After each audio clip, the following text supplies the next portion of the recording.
La mine défaite, déconfit, un quart d'heure avant les autres, Sidney Gavinier quitte le bassin Paul Vatine. Presque seul à bord de son classe 40, le skipper de 49 ans ne prendra pas le départ.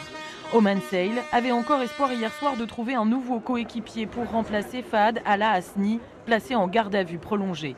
Mais ce matin, l'équipe renonce et communique finalement à la direction de la Transat son retrait de la course.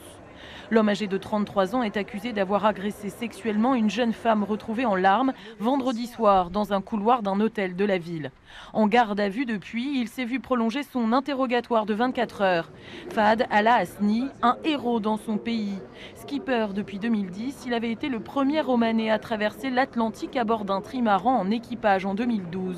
Et il semblait avoir de grands espoirs pour cette transat. C'est en tout cas ce qu'il confiait jeudi à l'une de nos équipes, aux côtés de son skipper Sidney Gavinier, dont ce devait être la dernière course avec Oman Sail. Pour moi, c'est une course très particulière, sur une très longue distance. La Transat est réputée. En plus, c'est une épreuve en double. C'est assez chouette de se dire qu'en fait Fahad, il y a 5 ans ou 6 ans, il ne faisait pas de voile du tout.